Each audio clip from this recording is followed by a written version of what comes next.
Do you factor joy into your farm plans? If not, you'll want to stay tuned to hear the grass whisperer himself, Troy Bishopp, on this episode of Food, Flowers, and Fun.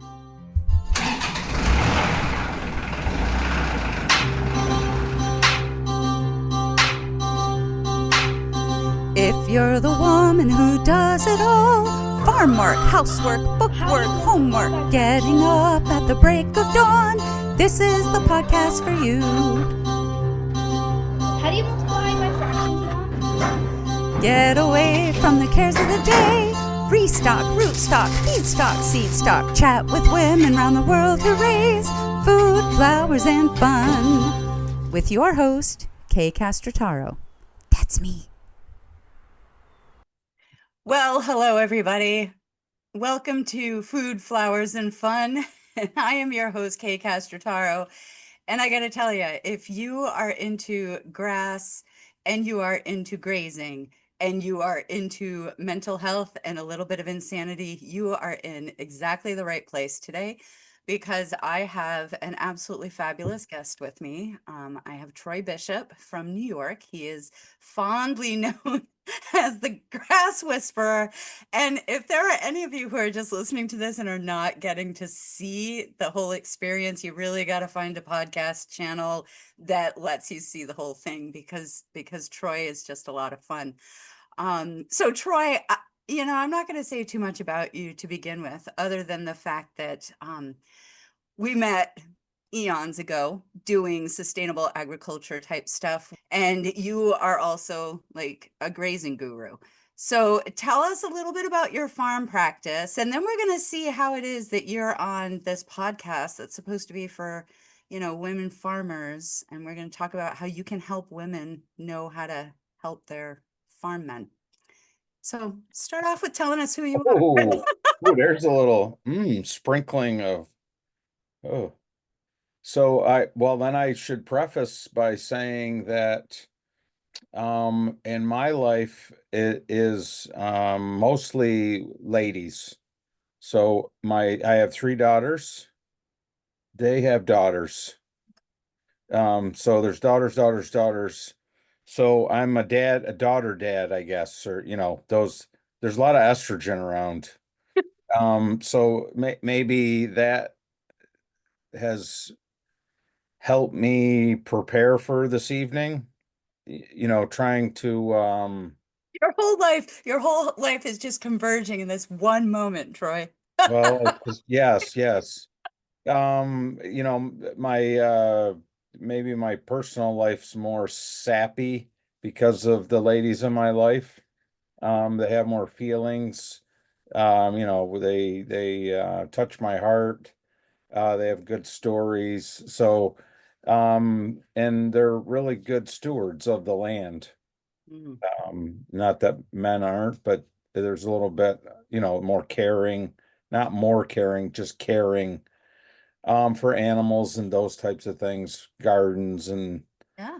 um, Actually, I'm going to jump in right away because I do this. I read a really interesting research study about people looking at like a feminist approach to farming and regenerative, I can never say that word, regenerative farming in particular. And I think that really goes into what you're saying, that there is kind of a more feminine desire to connect with the land and not just use the land, but like to nurture it, because we're nurturers. And so I think that's something we can learn from each other, not that well, men don't do that.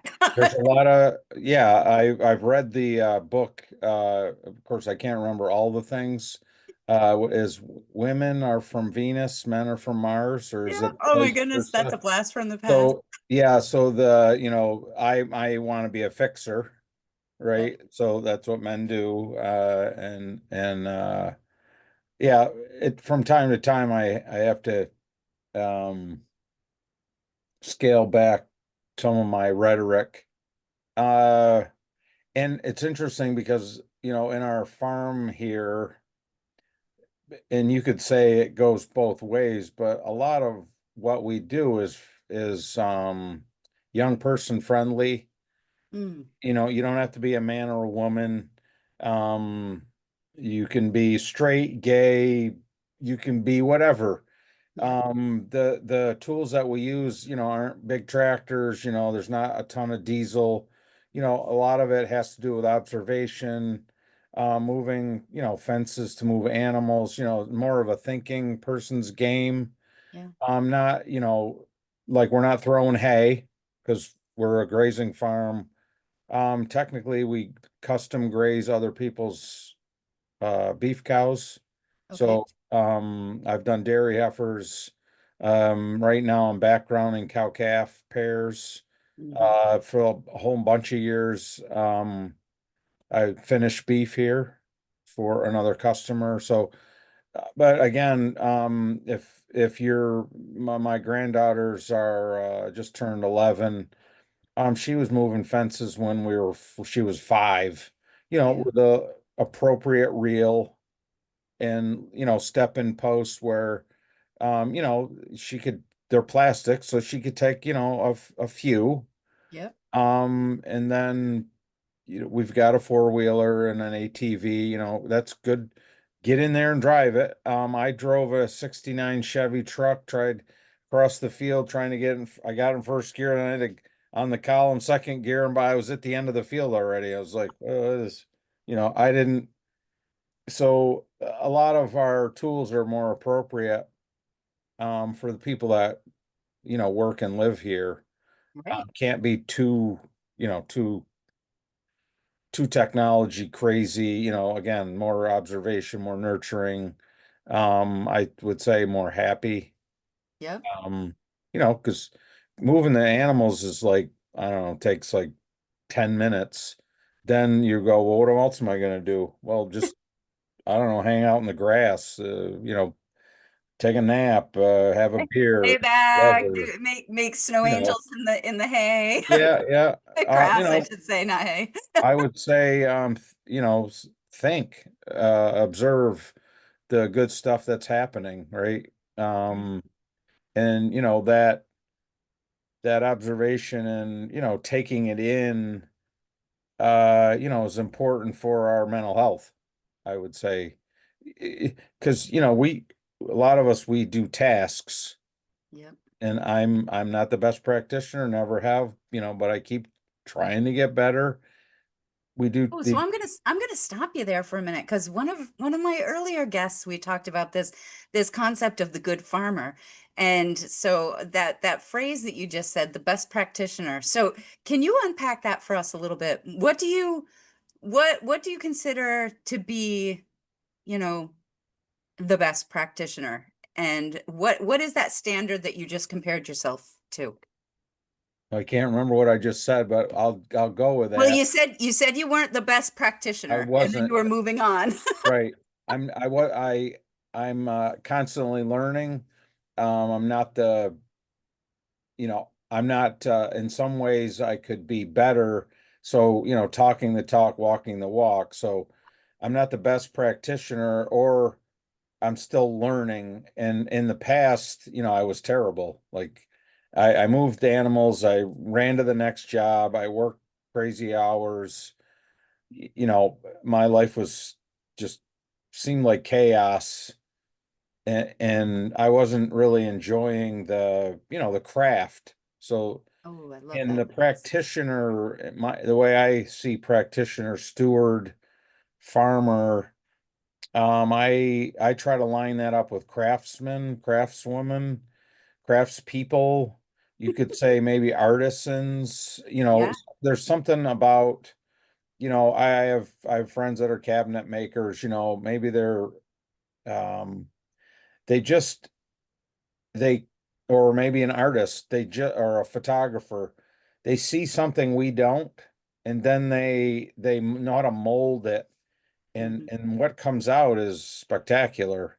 But they stay in their chosen lane, for a better word. And being a grass craftsman is the is a pinnacle I'd like to keep striving for. I don't know what the best, somebody said, oh, he's got the best grass, or she's got this the best, and I'm like, well, what does that mean? I need to go find out. I need to, I need to emulate. So, Right. in my 61 years, I've been mentored and emulating other people. It's not like, whoa, I really created, no, I got a stack of books back here from the 50s, 40s, from Lewis Brumfield all the way to Newman Turner and Clark and Voisin and Garish. I mean, there's just a litany of books and mentoring where, like, almost a turning point when I read The Farm from Lewis Brumfield. It Yeah. was when I read it, it was the vision that I wanted for my farm. Mm. The ponds, they're just the way he described, the birds and the animals, and it's just like that. Yes, yes, I see the vision. How do I, get there? Yeah. And what I've learned over the, I don't know, I'll just say the last 20 or 30 years is holistic Mm. framework, whatever that means, to allow people to talk Yeah, well, about let's unpack that, what whole, that means to you, because I know that holism. that's more than just a farm word for you. That It's that I that holistic framework of decision making and trying to take a Neanderthal like myself and bring in the decision makers like my wife and my kids and stuff about what's the future vision look like, right? And so I should have, we have a mission, a vision statement or whatever, and it talks about low stress, talks about, animals eating grass, clean water, community, and then wildlife habitat, and then making a place for the next generations to thrive. yeah. I think we end so many decisions are based on that sort of premise. Hmm. So, not spending a bunch of money on stuff that doesn't move us in that direction. Yeah. Oh, I And love that. so that holistic framework is, again, I was mentored. I went kicking and screaming. They were like, "Oh, you should." So I hosted people, and they had talking circles with the stick. This, I don't know, they had a stick. Yep, nobody I, gets to talk unless they're holding this. yeah, I didn't like that.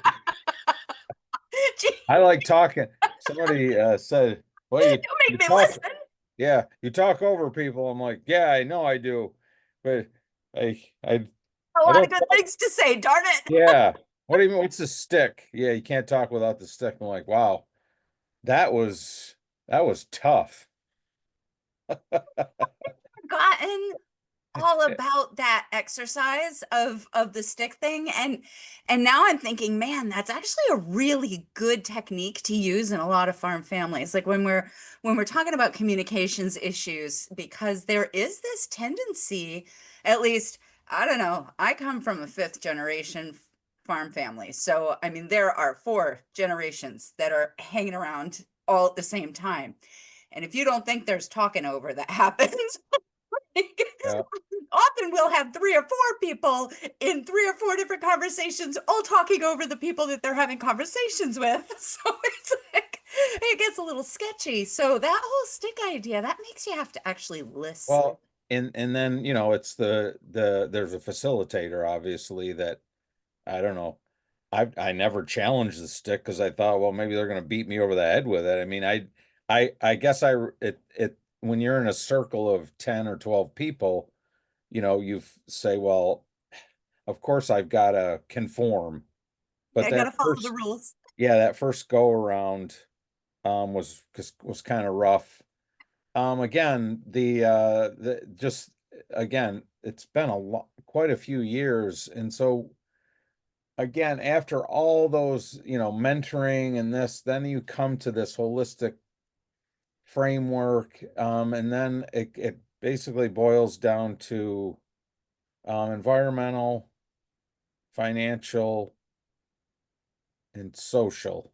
Yep, those three And pillars of sustainability. yeah, and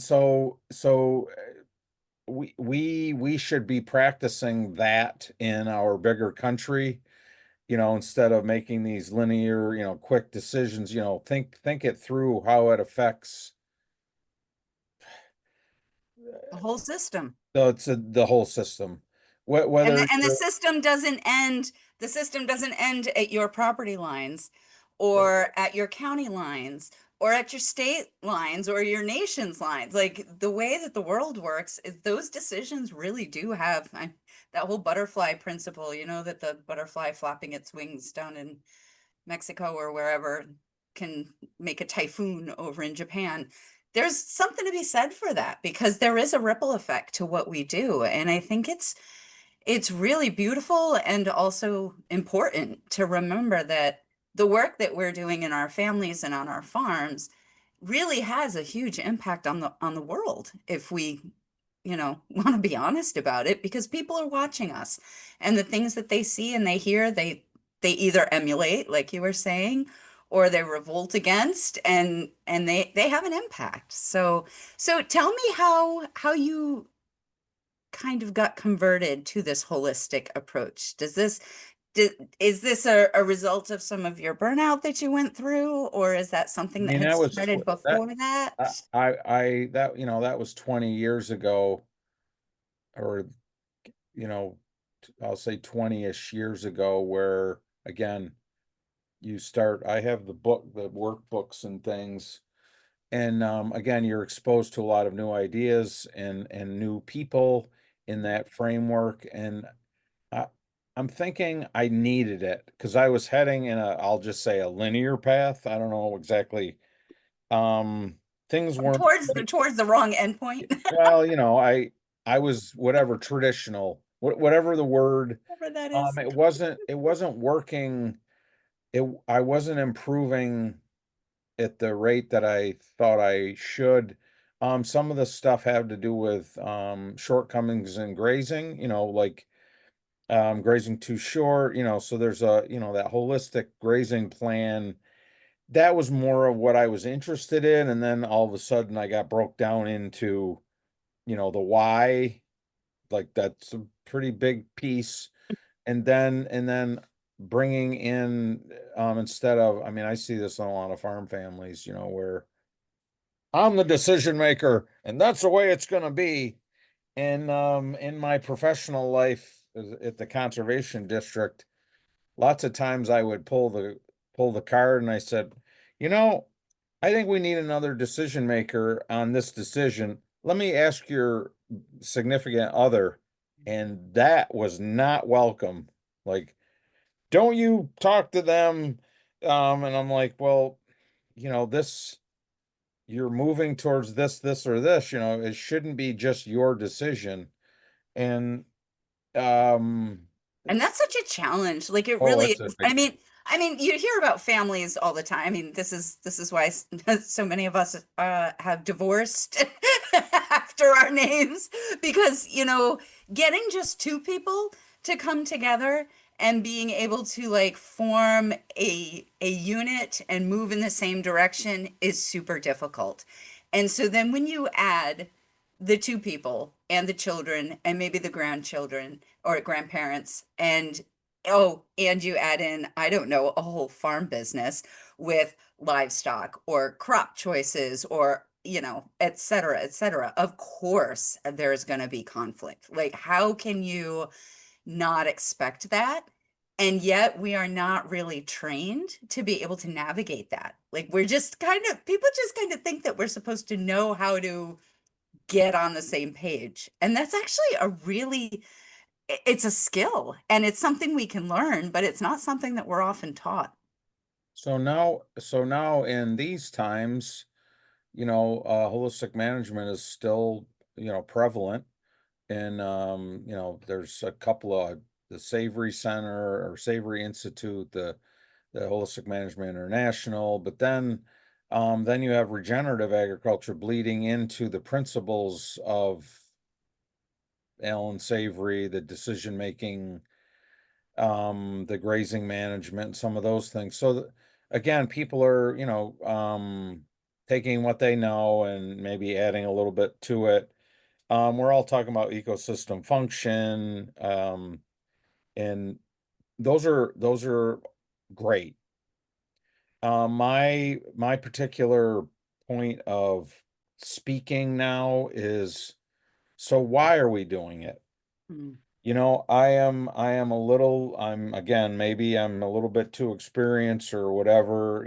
People say, well, what kind of water system are you using? And I'm like, I'm using the one that works. Yeah. What I want to know is why.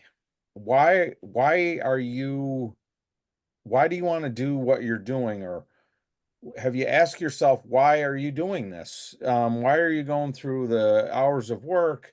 What are you hoping to achieve? And getting to the why and that goal setting and all that stuff is still, for many people, including myself, is still like this thing over in the distance that we know about, but we're like, oh, I don't know, I might hug somebody. Ah, I might have feelings. Yeah.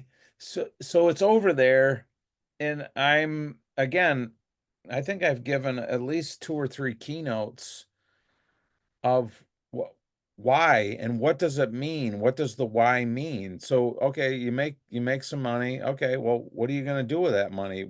You help the environment. Okay, but what do you hope to achieve? What are your goals, and what is it? Why is it good for the community that we Do this stuff. so much, and you have to keep asking yourself, when you have these stanzas in your life of why why am I doing this? Mm. What was the so again, um I, in the last 10 odd years, this whole conversation with holistic management and those, basically, I don't know, it was fate or prep or whatever to somehow help me navigate shit shows of the shit show of burnout, Yep. work-life balance, grief, and all the things that make me cry.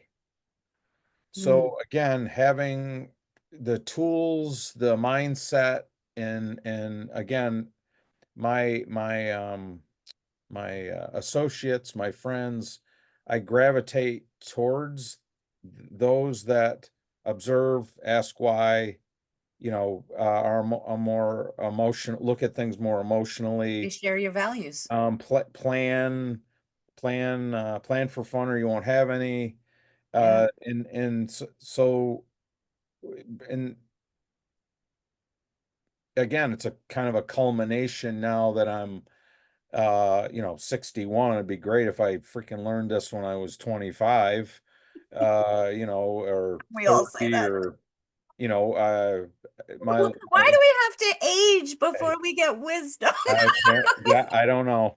There Because is the a people ahead of us do tell us these things. Like, not all of it, but you know, you have heard the nobody ever dies and wishes they'd spent more time at work and blah blah blah. yeah, yeah, Except for some farmers. There are some farmers I know. I'm related to one of them who would just like to spend all of his time farming. And that is a good thing. It's great to love what you're doing. But I think that whole idea of asking why and what your motives are and what's driving you to do it is something really important. And I think it's something that farmers are not encouraged to ask because it's a scary question. Like, especially if you're a multi-generational farmer, like there's part of that that's kind of embedded in your DNA. So there's almost like this pull towards agriculture that you feel it deep inside of you, but then there's also this feeling of guilt if you decide to do something different because you might be the last descendant in your family who, so then you've got a whole farm history that's going to be like lost on your watch. And who wants to be the last farmer in the line? Like, nobody wants to be the one that lost the farm. And yet sometimes that might be the best thing for people. And so, have you been able to figure out any ways to help farmers start to navigate that really tricky space? not not really, other than lend an ear. Hmm. People get annoyed when I say, well, why do you want to do that? Oh, I said, you want me to, uh, let me ask again, why do you want to do that? Boy, that frustrates. And again, I'm just trying to get to you, you wanted, you said you wanted to, and I'm asking you again, why do you want to do whatever? Um, and again, And that it's the decision next may, best thing doesn't cut it. Like I've seen so many farmers who, they go from the big standard apple trees and they cut those down and they go to the mid-sized ones and then they're going to trellis. And not that any of those are bad management decisions. Like depending on what you want your apple trees to do for you, all of those can be good management decisions. But again, that question of why doesn't often get asked as much as, well, this is what we're told is the best way to do it now. And the question never seems to come back to, but what's the best for you? What's the best for your family? What's the best for what you want to accomplish at the end of your days? To look back and say, if there's one thing that I can be proud of, I want it to be this. And I feel like that's a really hard thing for farmers to do. well, you're trying to find, you're again, you're trying to find your context and, again, however that lines up with your goals and things, or why, why you're doing things that are different than other people, and why you're saying, oh, geez, I'm going to go on vacation. Well, why do you want to do that? Because it's in my goal to make memories. It's in my grazing plan, to catch some fish, to Talk about your grazing plan, because this is one of the things I really love, because well, it's just the in people. my non-podcast job, I try to get farmers to, do exactly what we're talking about, is to help them define those goals and values and then to align their activities to meet those. And your grazing plan does that in a pretty simple and yet genius. It's a good tool. So help us out with It's this. it's based off of Alan Savory's work. I'm not it's his there's several iterations of that plan, but I need something that was bigger. It was basically adapted for us here in dairy country where we can't see the boxes real good, and we wanted certain things. We wanted it really simple. But it's not the necessarily the writing it's not necessarily the data collection or where you're going to move the cows exactly. It's more of a um it's more of something to do some future planning, and it's a calendar. It's just a calendar with lines on it, and those lines line up with, those lines, they line up with fields, and Okay. then you can, in pencil, you can basically start plotting where the animals, and then up here, it's really the process. So if you just take, for instance, I always use this analogy. My daughter got married, and she said, yeah, I don't want the cows down here, when we have guests. One, on the grazing chart, you better write down when she's getting married, because it's not negotiable. Like, you better know when that is. And then if you have guests on the farm, you need the cows, we got 100 acres. You need the cows to be on the 100th acre, far, Yeah. far away. So you have basically you have a season. It was Memorial Day, whatever. You need to have those animals planned away, Yeah. and you better show up, because if you don't walk your daughter down the aisle, well, I mean, Yeah. Yeah, you there's will not no, live that down. so that planning, that planning tool says, well, I don't want a lot of flies around here, so, make it work. So that process of figuring out, where things need to be, and then as you look forward, cows move, my herds move, And then I'm like, oh, so here I'm going to need 5 days because I'm going to the Adirondacks to, camp. So I need to make Oh, are you sure that coming with I me next? have, I need to have grass. I can't, you Right. know, I need them in this much grass whether they're managed or not. I need them to be in that field for 5 days or two fields with minimal labor to check them because I may be in the Adirondacks with not great cell service. I don't need any shit shows going on because I need to relax and, catch fish and go to campfires and go to the beach and stuff. So, So wait a minute. So you're telling me that farmers can actually take a vacation during the growing season? well, again, I wasn't the best practitioner, but through But in through theory. through again that holistic framework of why, and then the shit shows, the burnout and stress in your life and all this, the grief of your brother passing away and all that says we got to do better. And so if you want it again, if you don't plan for fun, you won't have any.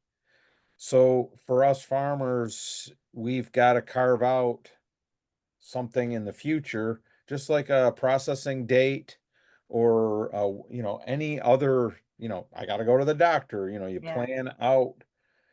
So Oh, we what's plan fun, for doctors too. yeah, there's a lot of I love future this planning. concept. I love it. Yeah.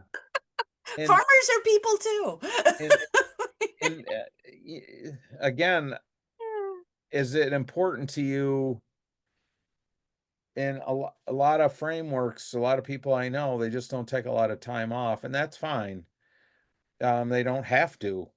But stealing a day here or two, is important to be in the overall, like farming is great, but so is spending a little quality time on the weekend or during the week, a couple days, and having your animals, whether they're belly full of grass or you're a crop farmer or dairy, whatever is, if that's important, you've got to make it happen. And myself, I had to be basically stressed out and forced to make that happen. I had to find this again. This is a tool Mhm. that I use. It's just a piece of paper. It's the process of um habitually doing that. And that Mhm. is an important part. Like I said, I'm just as excited about having 245 grazing days as I am having 35 or 45-day camping days, Yeah. right? For me, success means more camping days to go with the grazing days. It Yeah. it isn't and or it's moving. So the funny part about this whole narrative is if you plan to have a lot of grass and you're stocked correctly and you do the grazing management, whatever it looks like, you get your quality of life to go with it. And your pocketbook is better for it. Um, and if you treat your resource really well, it gets better next year. Yep. So, So you get so more every grass, more everything, time. more biology, more habitat, Yeah. more, if you're not spending, if you have a lot of diversity, let's say in your my pastures, I don't have to spend money on minerals as much. I don't have to spend if I got a lot of birds and things going on and I'm frequently moving, I have less fly inputs of those to, and so for every dollar that I don't spend there, I can invest in, well, New camping equipment. yeah, or some great fishing lures or a night out, and a night Yeah. out to the movies. You're always going to use that money for something. Why not use it for something you actually want, to do? So, and we're sort of in an organic framework, even though we're not certified organic, because we keep saying if we build this house, they will come. Yeah. And when you provide these again, these animals, these biological animals, and they do this grazing, and the foxes come out, and the turkeys and the deer and the birds, and then you have some frogs, and you have tree fruit, and all of a sudden, when you're walking with your grandkids, you could be eating the apple that was planted by the generations before.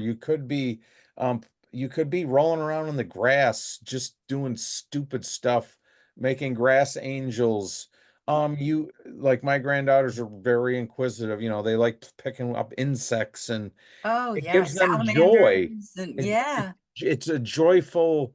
It doesn't feel like a farm with, you know, chains and PTO shafts and just like, I had a picture of Scrooge's friend Marley with all of his chains on him when you said that, and I was just thinking how much our farms can be like they do chain us down if we're not intentional about the type of farm lives that we want to create, and being creative with it. And I think what you're talking about, finding those small moments of joy and creating an environment where those can flourish is so critical. but I wish I caught the bug 25, 30, 40 years ago. Yeah. What would that be like? Well, so it doesn't matter. It's in the past. It's in the past. You can't go back. So, but now we have these generations that have, YouTube videos, podcasts, webinars, and things that, the tools that they have are vastly improved, I would say, but they still have to use those tools and things to still create joy in their life. Again, you can be financially sound and environmentally friendly, but do you have true joy?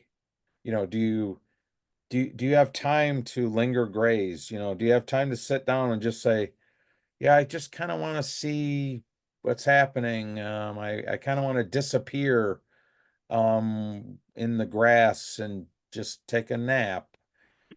So we have all those tools and technologies, and now do we have those, I think you call them, the champions to Mm. say, hey, I think this is really an important narrative. Can we move towards all the things we want, but can we get more joy?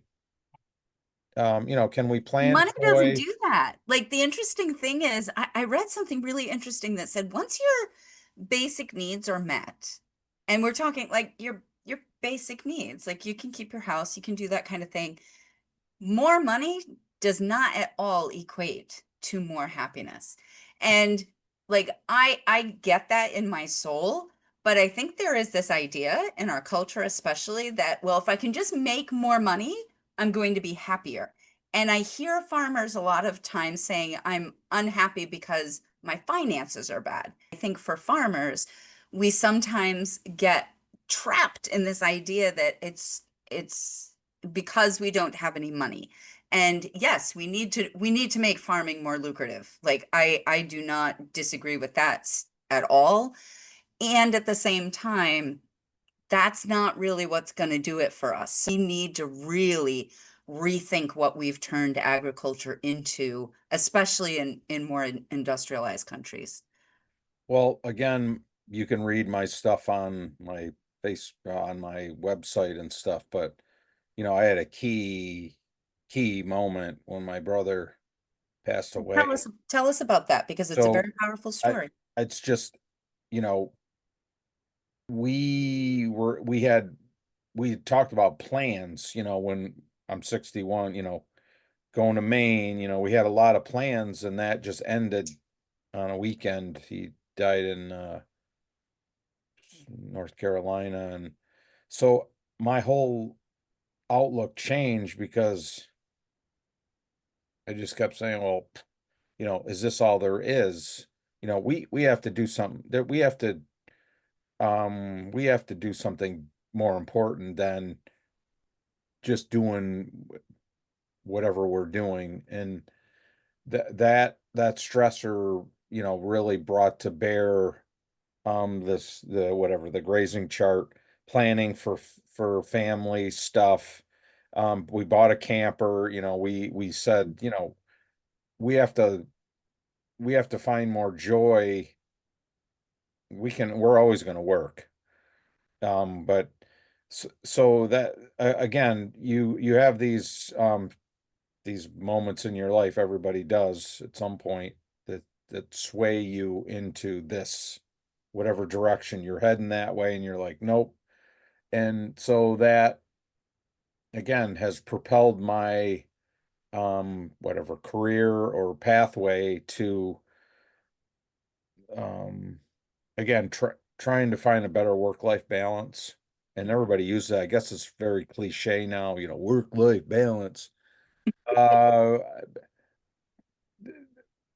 I don't know exactly. That's something, a narrative for everybody to look at, but again, for us, I just keep saying, well, why am I doing all these grazing techniques? Why am I doing all this?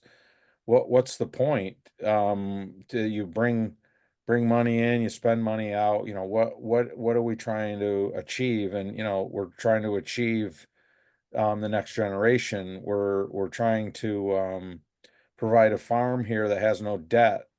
We have a farm that when it rains, we're not scared of it. We're again, our goal or our job is to provide for the next generations to thrive. Decisions, the actions that we make are, I would say we're heading in that direction. It's not, linear, like, oh, it's just going to go like that. But again, that I love that you said that too. I know I keep stepping on your words, as my kids would say. Um, but as I was listening to you, I was thinking about how it's not a linear process. That it's definitely something where, like, you have the moment of awareness and you say, "Oh my gosh, we got to change this," and you might go gung ho for a little while, and then I don't know about you, but for me, it's really easy to slip back into those habits. Like when the kids come home, to be like, hold on, I've got to wrap up the grazing plan. I've got to finish the seed order. Whatever it is, it's like we have to do this now. And if we're not careful, we're doing that all the time because the work never ends. And so, even for those of us who are really committed to this, like we really believe that we need to take time to get away from the work, to spend just with the family, to do the fun things, it's a really hard thing to keep in that mindset. What helps you keep focused on that?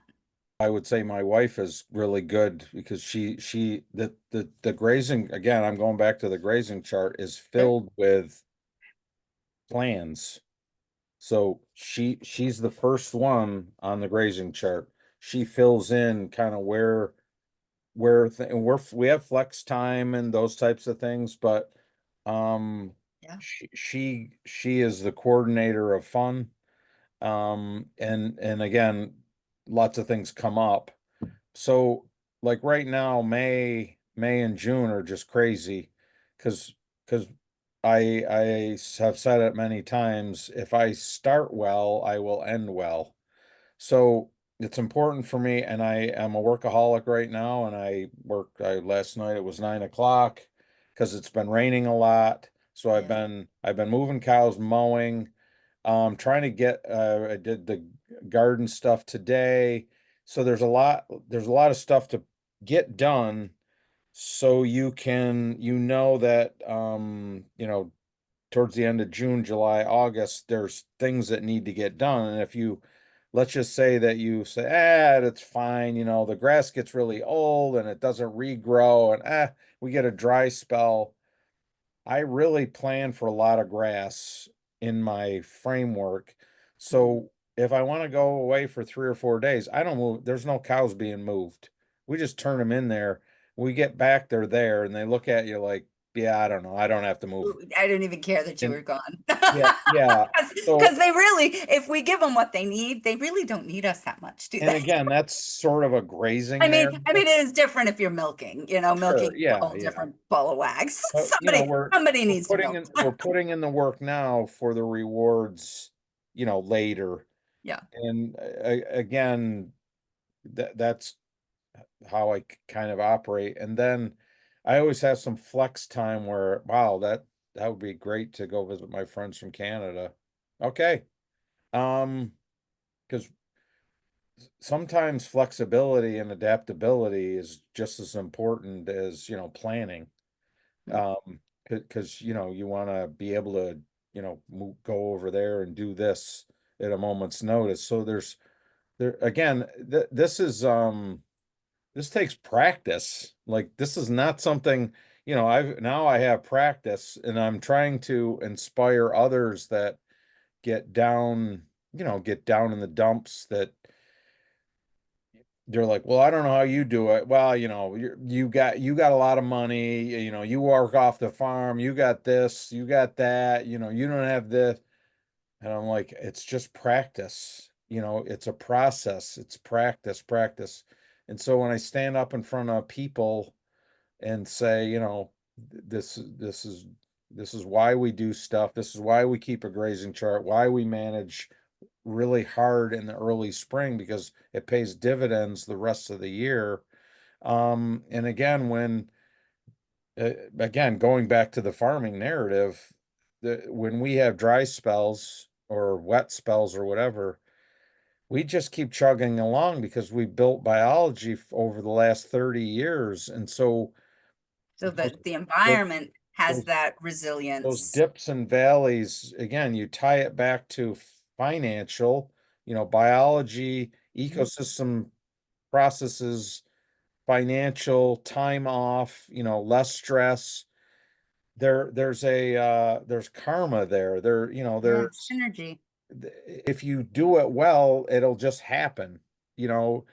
And the other night I was at a pasture walk, and it was pretty traditional, I would say, beef cows and that type of thing. And people were starting to talk about, fly control, and we're talking about, well, you got weeds, and, you're talking about inputs. Well, what kind of pyrethrum do you use to spray? And da, da, da, da. So, it's a traditional way of thinking of killing, you know, killing. Tough, tough. So, after a while, I just said, there was another gentleman there talking about, well, I put garlic in my salt, um, which we do too. We put diatomaceous earth with our minerals. Um, and so those are a little friendlier to the habitat. We don't use ivermectin because we got dung beetles. So even in the framework of all the tools that we talked about the other evening, it was nice to talk about other alternatives. Right. I'm always kind of like, hey, by the way, birds just eat flies. There's different kinds of insects that eat, fly larvae, and if the turkeys are vibrant, they break down so, there's a lot of systems that happen. And yes, we could spray, I'm not, there's a lot of recipes on how to do stuff, but Hmm. it was nice to be able to talk about alternatives Right. and, Yeah, to give people the the whole whole menu, the shebang, right? whole menu of Yep, options, and it's then it's say pick what works for you and in and your so that setting. Yeah. that narrative of discussion is always great, because Yeah. they say, well, how is it working for you? And I'm like, well, it's working pretty good. Would you like to try it? And there's a recognition that this stuff's cheaper than this stuff. And running cows through a chute once a month to spray them, or, put ear tags, or, whatever, um, that's a pain. That's labor. You need a chute or whatever. We don't do any of that. They self-feed, they eat garlic, we use essential oils, when they under the Oh, flat. yeah. So they get, it smells very lemony, citrony. Nice. Chris, and Got the nicest smelling cattle in the they're neighborhood. very, but what they eat, what Yeah, they eat, that diverse forage, there's tannins in that. If their hair coat is very slick and kind of greasy, yeah. the flies just aren't a big, issue. So it's all in there at the farm. It's just that you kind of got to figure out a way to make that happen. And sometimes there's a big fly outbreak Right. because so you use the tool that's appropriate, but we don't, those tools cost money, and these these other tools cost mind. Uh, Mm, I and love that. those, so you could say, well, I'm not making the kind of money I'd like to make, which many farmers, that's the Yeah, for that's a me, reality. That's a reality this for a lot of pricing, farmers. And I we're mean, not in I wish control. I wish I were the woman to be able to help them with that issue. But I tell people all the time, I'm like, hey, if you're looking to make more money, I am not the person who's going to help you. Although, if you're feeling happier at what you're doing, you can work better. So it could actually end up financially beneficial. And I But don't do as much of the technical support. Like I used to do that in my extension days. Like that is not my strong suit. I am here to try to help you take care of you because I want the farmers to be having that kind of holistic care for themselves as well. And then that spills out into their farm and makes their farm a happier and more vibrant place to be. it's farming is a tough game. I'm very cognizant of finances, and so people say, well, the farming this, and I'm like, there's not a ton of money in milk. There's Mm-mm. not a, when my peers can't afford health insurance and they can't afford to go to the doctor, or they can't do, a lot of my friends can get free lunches and things. Mm-hmm. That for the amount of hours that we work, and what we go through, uh, It's I not really an well, acceptable. people don't have that recognition. I mean, I'm really sensitive to that. Yep. And people say, well, there's grants. Oh, come on, come on. We don't want, we want to make it on our own. And so again, every farm or rural business is, they have their, we have our own context. So I can say, well, we could sell beef, direct to the consumer, and we have, but Hmm. I don't love, I like doing a little, but I have other interests. So Hmm. I farm because I like it this way, and I work off the farm because I like it this way, and I do this because I like that. And if I had to go back to full-time farming, I'd have to sharpen my pencil. I would have to be marketing, marketing, marketing. And that takes away from some of the goals and the whys. But there's not, even with all that, there's just not a lot of money in the funnel.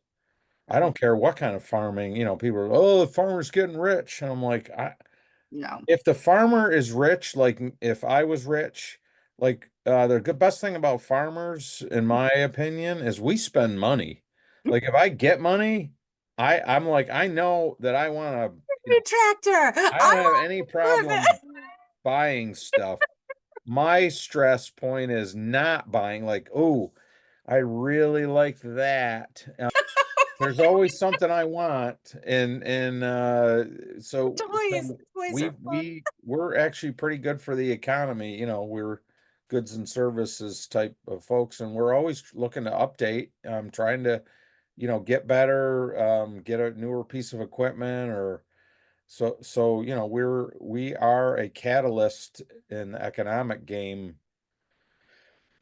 Again, us being together tonight is sort of could be a culmination of 30 to 40 years, really, because the ebbs and flows.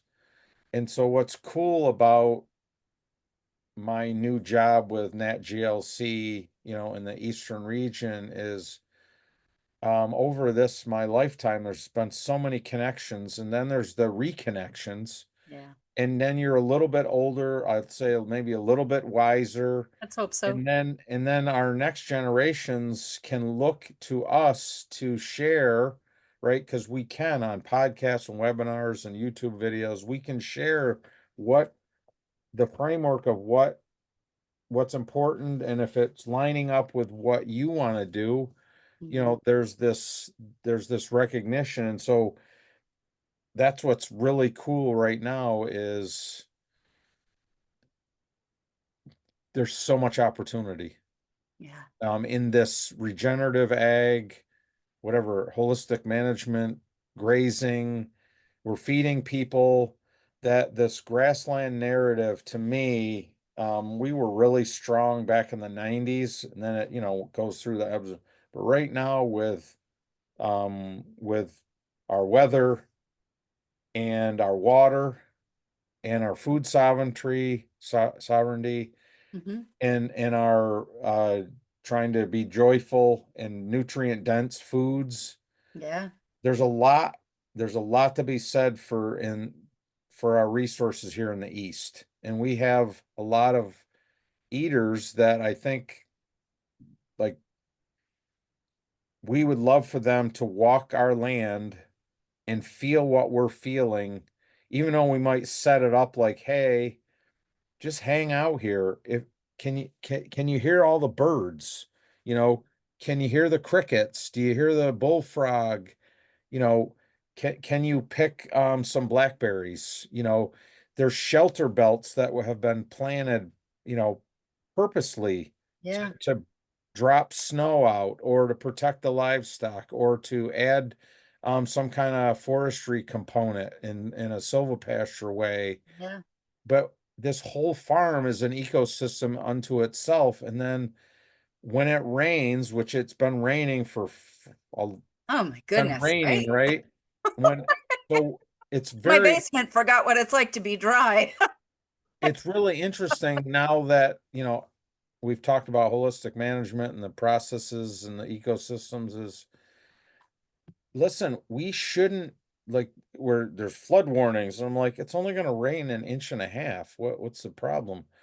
Because our landscape isn't resilient. And I'm like, let it rain an inch and a half. I don't, my cows are in 2 foot high grass, and there's so much organic matter. When it rains, it just soaks it up.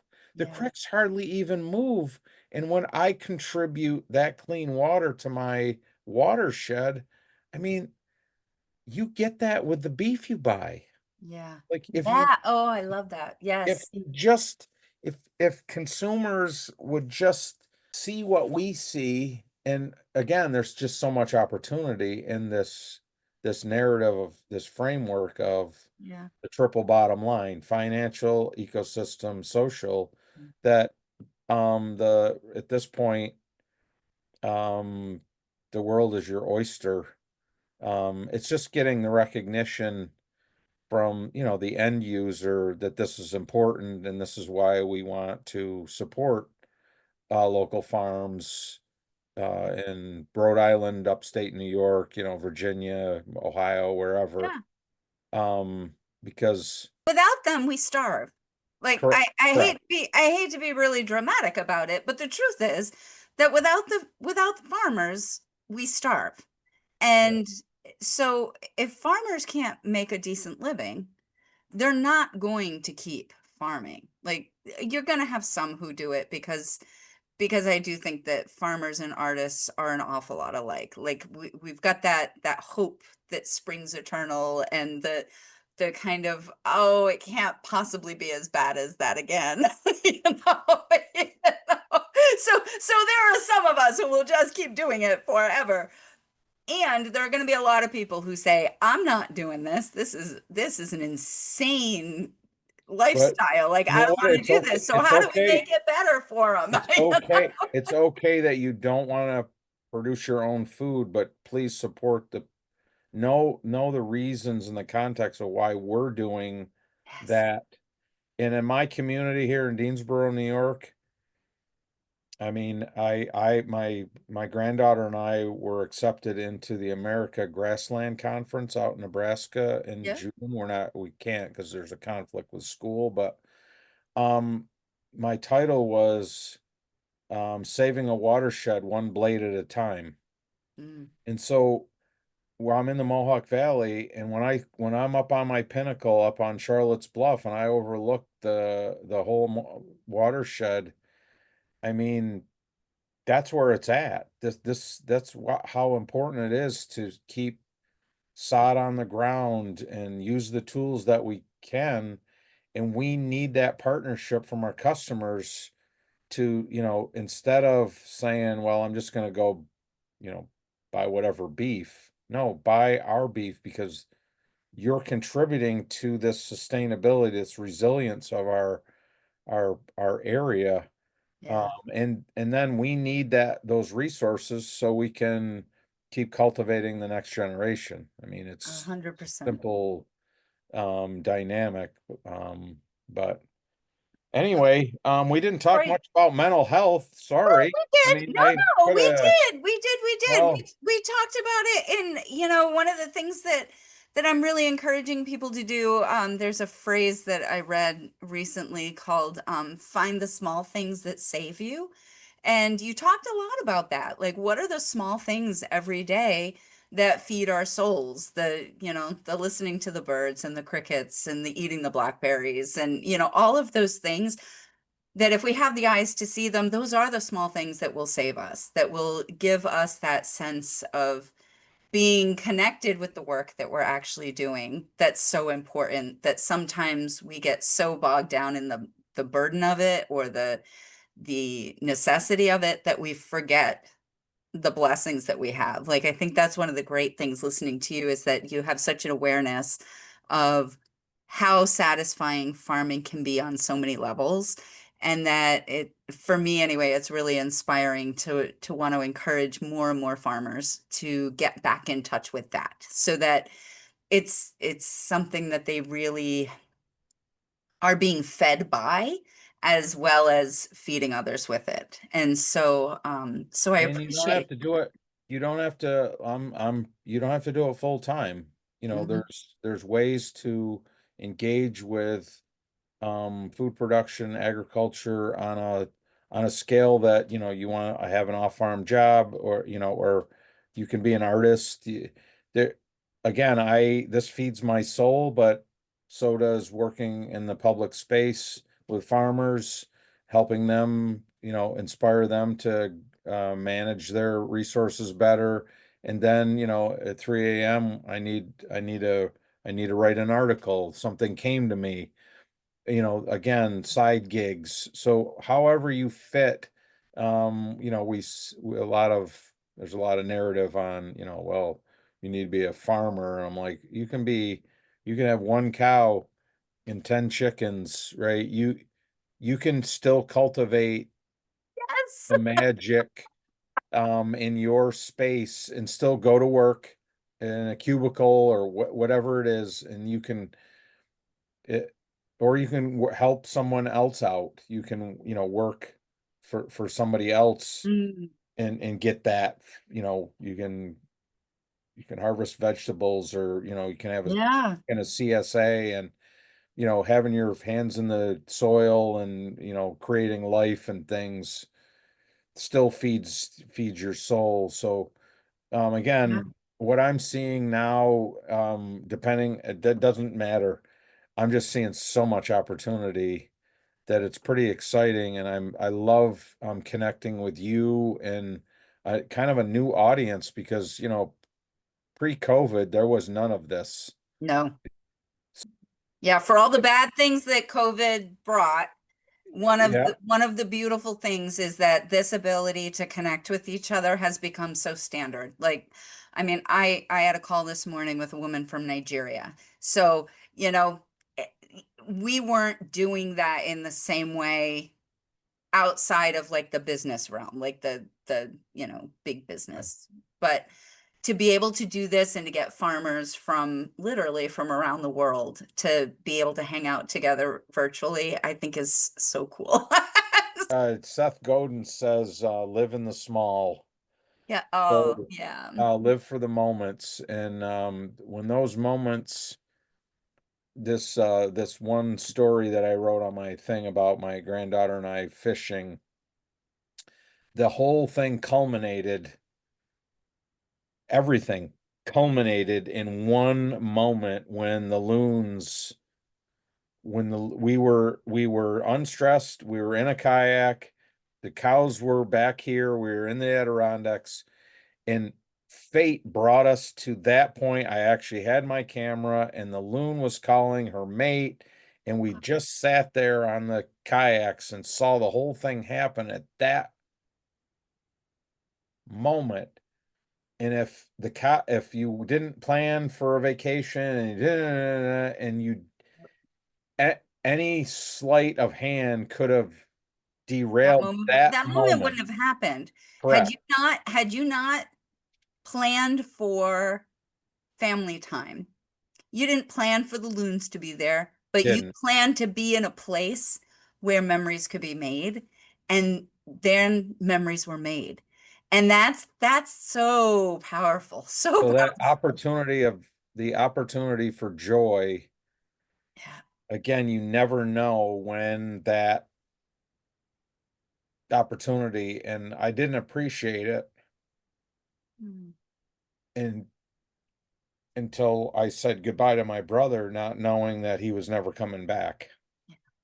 It's super important to, again, why the heck are we doing all this stuff? It's for the moment. It's for that, for anyone that's listening or watching, what is your context in that? What you'll know when it hits you.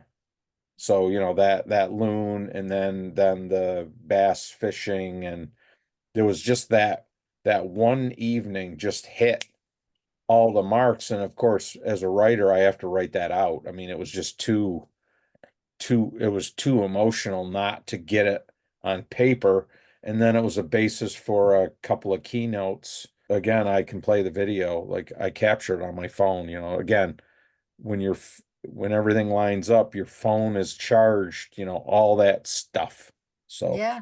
Yeah, uh, you didn't leave it back at the camp. You so brought it on the road. for tonight's lesson, find your opportunity for joy. This has been so much fun. And Well, thank you. honestly, like I really appreciate your time tonight, Thank you.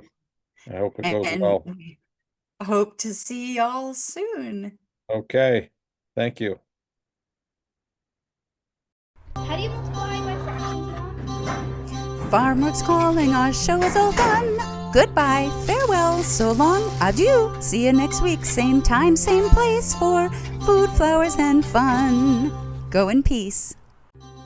Visit us at www.penlightfarmers.com.